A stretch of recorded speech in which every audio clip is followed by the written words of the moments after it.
Hello there. Do you want to talk about my nails today? I bet you do. Do you know why? Because it's related to business. How it is related to business? Well, to make my nails, I need to put an order, at least one order, and use that that product, and afterwards have a result. And for today, I have a result. Ta-da! There are multiple things going on here. But let's say first of all that it's my fault that those two are off. It's my fault that I made them so bulky. It's my fault that it has, in the end, I let this color sit on my nails, okay? So I made a lot of mistakes. This is the first time when I'm using this technique. But this is not what this video is all about. This video is about the business process that was involved for me to have the nails. Let me tell you shortly. I put an order and I ordered some almond-shaped nails, size small and short length. It was just that when arrived, the products were qualitative, were exactly what I ordered, but the small size was just like that, and I had some nails like that and so sharp, it was impossible to live with them. So this is what happened. The website of this company from which I ordered was so nicely put all together. The shipment, the communication, everything was so smooth. They were 10 out of 10. Except that now that I received the product, I might have wanted to appear there the real length of the nail, the real in measurement, the size of it. That would have helped me. And also there was another issue. On website it says that this color is cloudy white. That means it's a milky white, it's a white that you can see through it. This one, oh no, this is not milky, not in 11 years, okay? So the website was very professional. All the process that I experienced as a customer was 10 out of 10, except those things. And those things, they are small, extremely small. But when you are buying from a professional website, products that are professional, you need that professionalism into working with them. Of course, if you are really a pro and if you are working with this all day long, you will know how short is a short size. But that website wasn't built for professionals. That website was built for everyone who wants professional products. Therefore, I qualify for them. I am a client for them. But you know what? They should go a bit of extra mile. Do you know why? Because in this way, the products were okay, everything was okay, except one thing. I cannot use the nails unless I cut them. And if I cut them, I lose the shape, and I wanted the nails for the shape so I don't have to work. That was something that I wanted. Did they bring me what I wanted? Half of it. Half. Now I have to mix the color if I'm getting that creative, that genius, and I don't know the formulas and how they would blend. Was it a loss? Not really, I can save it.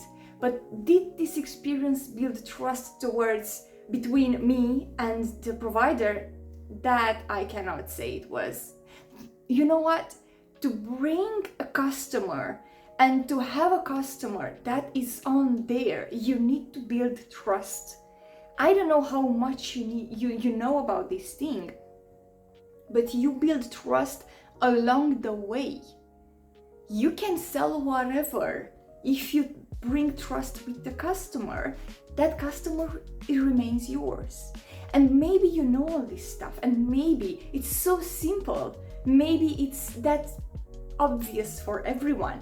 But if we look at our selling process, the process and the specific step that a person is going through the process of buying, we will discover that there are things that are affecting the trust. You can do that by following a simple process. Take one person and ask yourself, how does this person know about my services and my business? What happens next? How is this person deciding to buy from me and why? When they are buying it, how they are buying it, what happens after the client did all the steps that he needs to take. Oh, there is shipment involved and conditions that we cannot control, but what can we control in that gap? After we prepared the order for the client and while the client has done everything and now we have to wait. That gap, especially if you are running a business that sells online, you need to figure out how do you manage even the steps that are not in your control. Why? Because in that process you are building or losing trust. And sometimes if you're not building trust, you're losing it. It's not zero. Either you are building proactively or you are losing it. Right now, do I have the trust in the provider of these nails? Well, with all my mistakes involved and taking into account, I'm not sure I will buy from the same provider. I might if I only find some products that are only there, but do I really want to? I would avoid it. And what business wants to be avoided by clients? I guess no one. So for that, we can use this experience and transform it into something that is useful.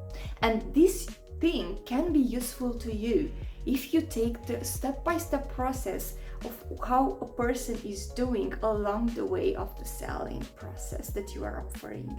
And in that process, you can ask yourself, what can you improve in order to build proactively the trust? I know when you are running a business, things can get very hard and it's a lot of work. What if we are channeling all that, I would say, love? We are channeling all that work into the aspects that really matters on the short term and on the long term for both our business and for the customers.